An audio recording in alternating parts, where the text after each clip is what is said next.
Okay, so this is part 2 of our quadratic formula. So example 4, we have 2x squared minus 7x minus 13 equals negative 10. So remember the equations have to be set equal to 0 first. So we're going to get this negative 10 over on the left side. So since that is a negative 10, we're going to add 10. So that's going to give us 2x squared. Bring down the minus 7x. And notice these are like terms, so we can add these. So negative 13 plus 10 will give us negative 3 equals 0. So now our a is positive 2. That's in front of the x squared. Our b is negative 7. That's in front of the x. And our c, our constant, is negative 3. So we'll plug into our formula. So negative b is negative 7 plus or minus the square root. B squared is negative 7 squared minus 4 times our a, which is 2, times c, which is negative 3, all over 2a, so 2 times 2. So a negative and a negative makes that positive 7 plus or minus the square root. Negative 7 squared is positive 49. And then we're going to multiply negative 4 times 2 times negative 3. So 8 times negative 3, so that'd be positive 24 all over 2 times 2, which is 4.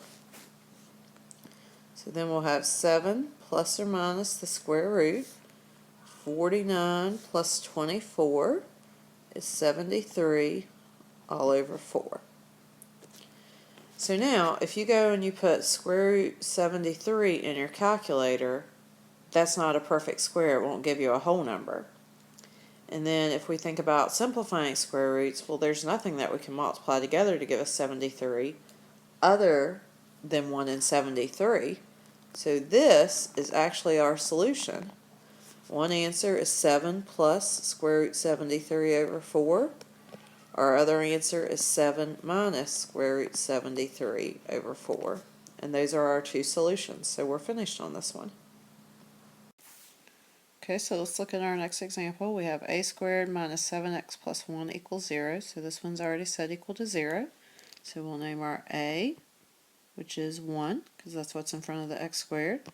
And our b is negative 7. And our c, which is our constant, is positive 1. So we'll plug in our formula. So negative b, so negative, and b is negative 7, plus or minus the square root.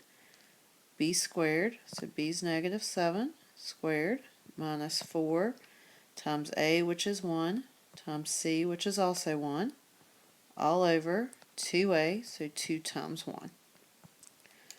Okay, so let's simplify here. So a negative and negative makes that positive 7 plus or minus the square root. So negative 7 squared is 49. And then negative 4 times 1 times 1 will give us negative 4.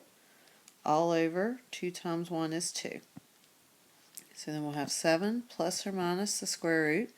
49 minus 4 is 45 all over 2.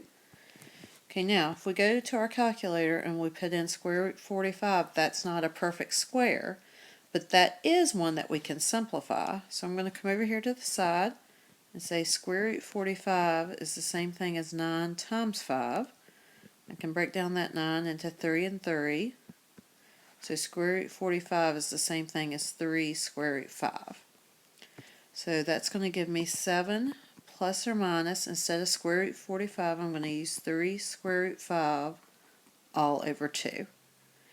And then I'm going to see if I can simplify any. I'm going to look at our whole numbers, 7, 3, and 2, and say, is there anything that goes into 7, 3, and 2 other than 1? And there's not, so this would be our final answer.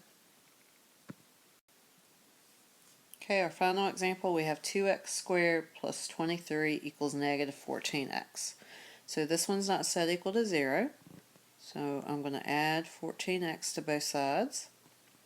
And then I'm going to put this in descending order. So remember, that's by the exponent. So I'm going to bring down the 2x squared, and then I'm going to bring down the plus 14x, Then I'm going to bring down the plus 23 equals 0.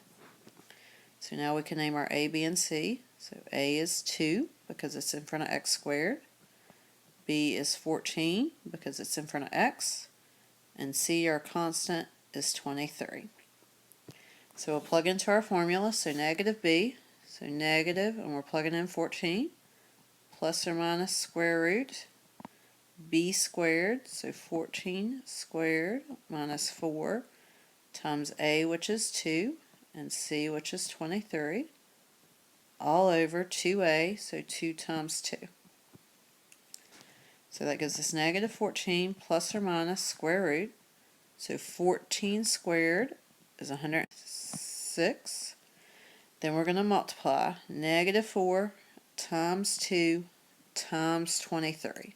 So negative 4 times 2 times 23 is negative 184, and all over 2 times 2, which is 4.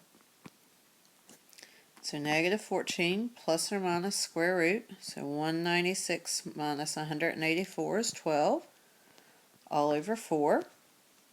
So square root 12, if you put that in your calculator, that's not a perfect square. So we'll come over to the side and simplify this. So 12 we could say is 4 times 3. 4 could break down into 2 times 2 and bring down that 3. So square root 12 is the same thing as 2 square root 3.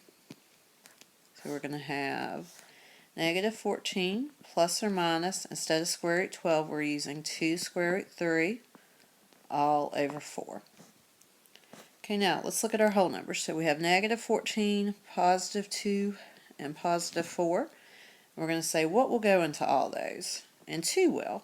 So 2 goes into 14 7 times, leave the negative, plus or minus, 2 divided by 2 would be a 1, leave the square root 3, and on the bottom, 4 divided by 2 is 2. There's our final answer.